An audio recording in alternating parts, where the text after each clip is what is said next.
So you're thinking the person who leaked the info saying that the notes were not real was trying to cover themselves. What do you mean by that?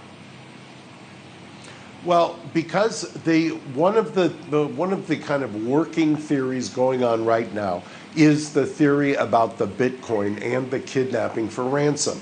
It appears now that the working theory is that this was a kidnap for ransom, and that there was something that was done initially to test the Bitcoin and the wallet, and there was a misstep during that kind of reverse engineering of the Bitcoin. And what I'm told is there was actually a test done to see if they could trace back to that wallet, that somebody did not follow up on that in real time the way they should have. They now believe, based on the subsequent notes that have come out, that somebody knows something who's out there, a so-called Confederate, and that the person who kind of screwed up initially was the source for the Reuters story, and the people who now have figured that out and now give credence to the subsequent notes are who drove the issuance of the FBI statement that came out, like you said, and like I've suggested, is somewhat unprecedented in this investigation. You need to hear this.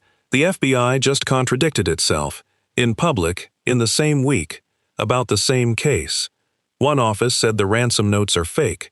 Another office said the case is still active as a kidnapping. Both statements came from the FBI.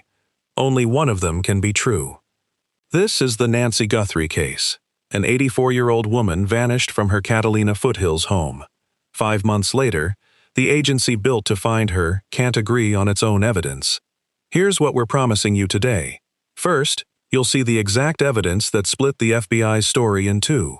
Second, you'll hear the theory, from a source close to the investigation, for why one office may have leaked false information to cover a mistake. Stay with us. This gets messier before it gets clearer. Reuters broke the first story. Their sources said the FBI had concluded the notes were fake. 24 hours later, FBI Phoenix released an official statement. It said something almost opposite. Two branches of the same agency. Two different versions of the truth. Somebody is wrong, and somebody may be hiding something. If institutions covering their own mistakes makes your blood boil, hit subscribe right now. This is Leadvale Crime. We follow cases nobody else will finish. Why would the FBI contradict itself this publicly? Why now, after months of total silence? You're about to find out exactly what happened behind closed doors, and why it might change everything about Nancy Guthrie's case. Before we get into why the FBI is contradicting itself, you need to see exactly what they're contradicting each other about. Let's go back to the beginning, January 31st. Nancy Guthrie disappears from her own home. She has mobility issues. She can't walk long distances alone. That detail matters. It rules out the easy explanation almost immediately. Her family finds her missing the next morning. Inside the house, everything looks untouched. Her wallet sits on the counter. Her car sits in the driveway. Her phone, her hearing aid, her medication, all left behind. You don't leave your hearing aid behind if you walk out on your own. Investigators knew that instantly. Then they find blood near the porch, and the Ring camera, gone, ripped off the wall. That's the moment this stopped being a missing person case. That's the moment it became a crime scene. 2 days later, a local news station receives a ransom note through their tip portal. It lists a Bitcoin wallet address. The family publishes a public plea, begging for contact. Shortly after, 2 family members receive ransom text messages. This is where we deliver our first promise. Those texts, not connected to the real investigation. They came from a man named Derek Kaya, a copycat, caught within days using basic phone tracing. He admitted he pulled family details from a website.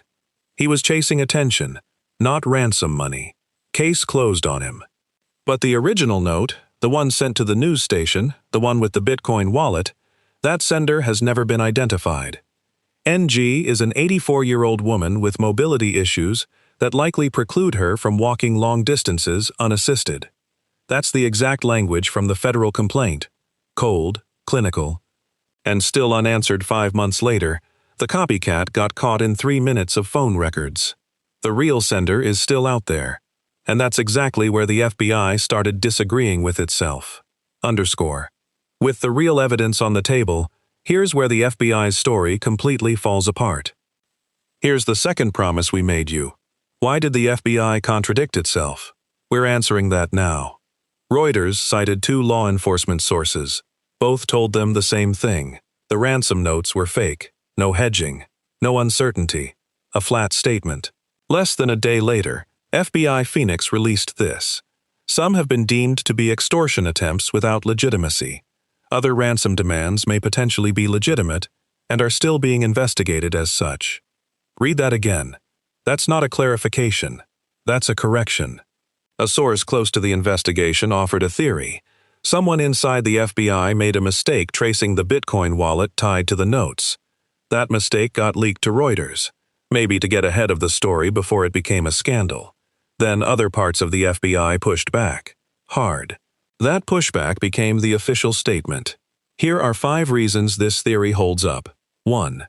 Field agents in Phoenix work this case daily. Headquarters in Washington gets filtered updates. 2. The FBI hasn't issued a public statement in months. Silence, then suddenly urgency. That's not normal.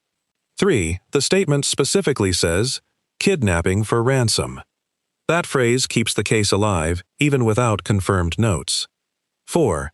Savannah Guthrie publicly stated she believed the first notes were real. A contradiction from the FBI puts her directly at odds with her own sources. 5.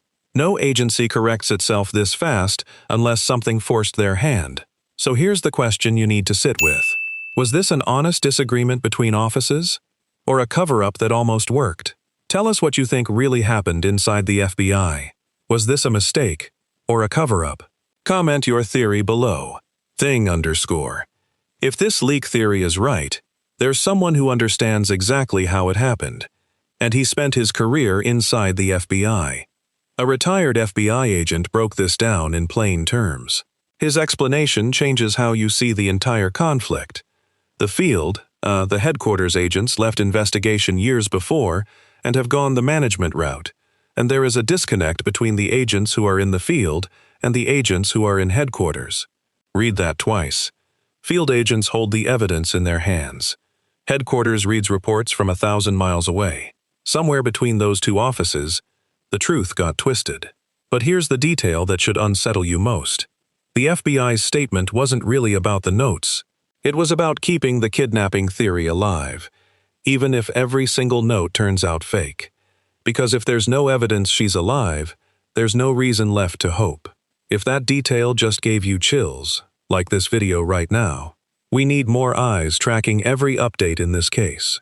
Meanwhile, Sheriff Chris Nanos gave his own update. DNA evidence is spread across labs nationwide. Not just the FBI's lab, but genealogy specialists across the country. We have a lot of DNA that we're still working with. These are labs across the country. Real evidence exists. Real labs are working it. But 5 months in, no name has come back. That silence isn't nothing. That silence is its own answer. If the DNA is mixed with multiple people's samples, do you think genealogy testing ever gets a match? Tell us what you think happens next. The evidence is active. The messaging is finally fixed, but one question still hasn't been answered. The FBI cleaned up its messaging. 2 offices are finally saying the same thing publicly. But that was never the real question, was it? The real question is still sitting there, unanswered. Is Nancy Guthrie alive? Nobody can tell you. Not the FBI, not the sheriff, not the labs running her DNA through databases right now. One theory offers a strange kind of hope. If someone connected to this case gets a lawyer, that lawyer could open a door to prosecutors. A deal. Information in exchange for consequences. It's not the ending anyone wants, but it might be the only ending that gets us answers. Here's what we know for certain. The FBI corrected its story in 24 hours. Nancy Guthrie's family has waited 5 months for anyone to correct hers. If you want us tracking every development in this case the moment it breaks, subscribe to Leadvale Crime right now. We're not going anywhere until this case gets answers. Do you think someone connected to this case will ever come forward? or does this stay unsolved forever? Tell us below, and follow along as we keep following every lead.